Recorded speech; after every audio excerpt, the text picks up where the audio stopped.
आज मैं आपके लिए लेके आई हूँ एक ऐसे नाश्ते की रेसिपी जिसे आप एक बार बनाएंगे महीनों तक खाएंगे।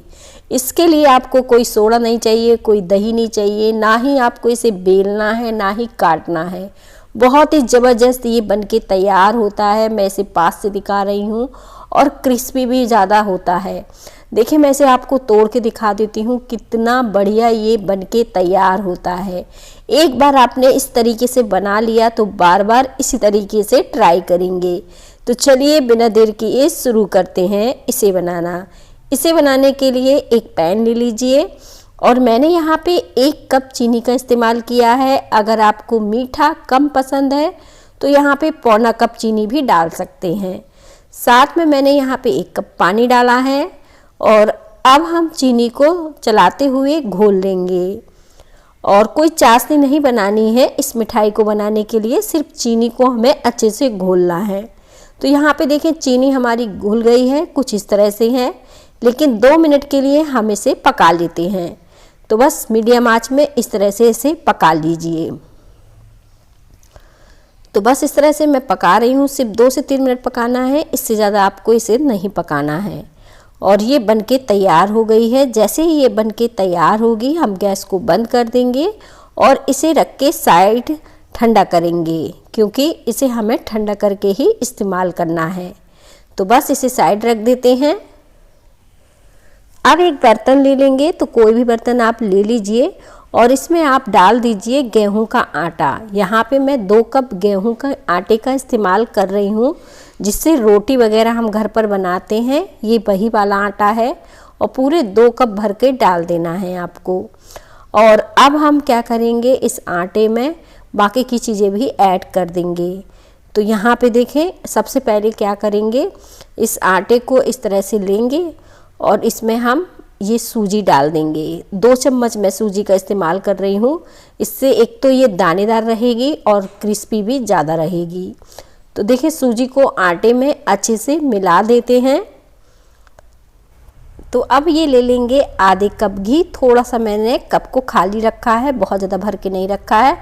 और यहाँ पे आप रिफाइंड का भी इस्तेमाल कर सकते हैं, डालडा का कर सकते हैं, लेकिन अगर डालडा कर रहे हैं तो उसे गर्म करके लीजिए।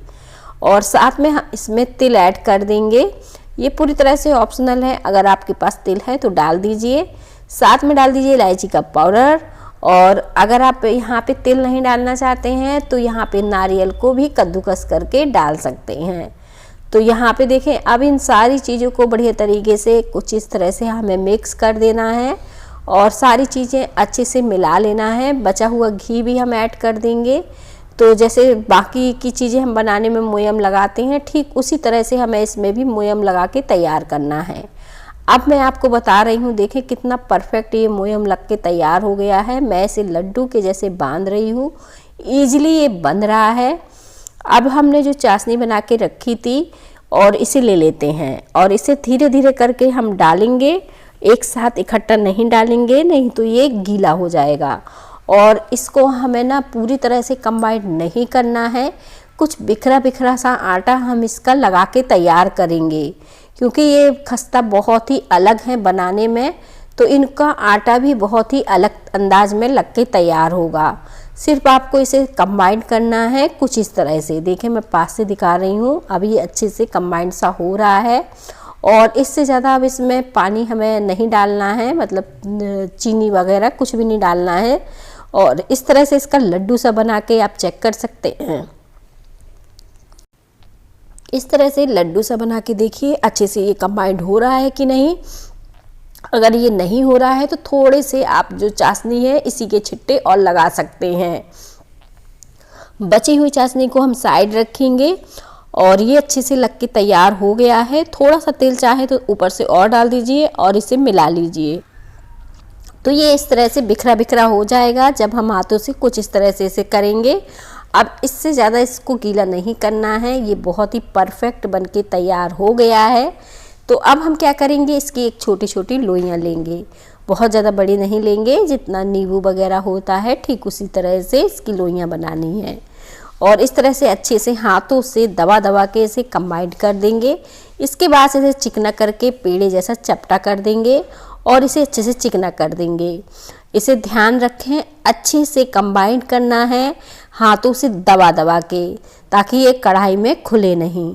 तो बस जितने अच्छे से आप इस लड्डू के जैसे इसे बांधेंगे उतने ही बढ़िया ये बनके तैयार होंगे, जैसे मैं बना रही हूँ। और साइज को भी बहुत छोटा रखिएगा ताकि ये अंदर से एकदम परफेक्ट सिक के तैयार हों।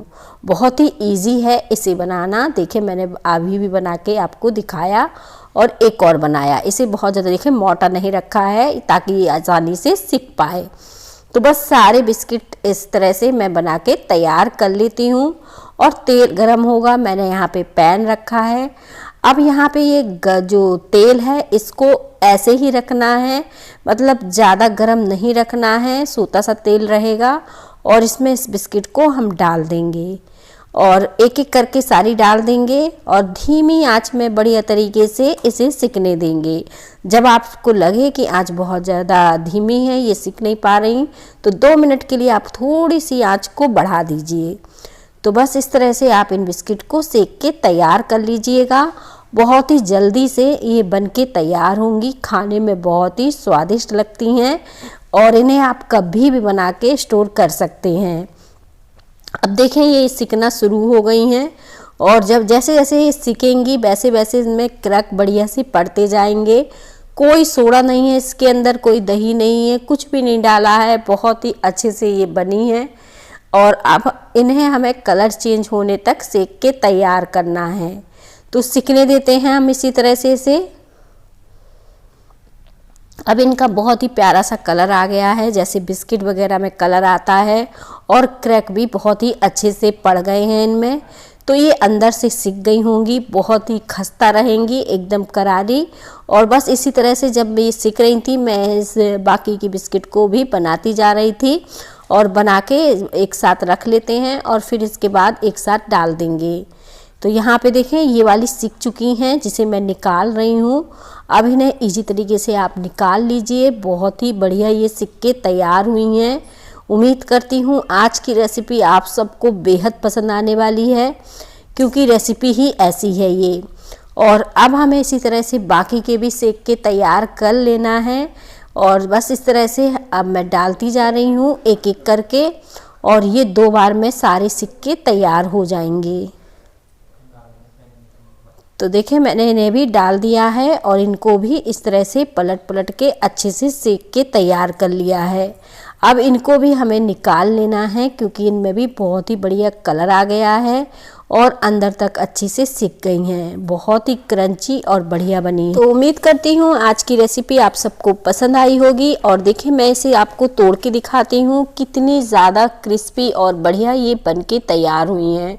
तो जब आप इसे तोड़ेंगे तो एकदम सारी एकदम आसानी से टूट जाएगी, एकदम परफेक्ट अंदर तक सिकी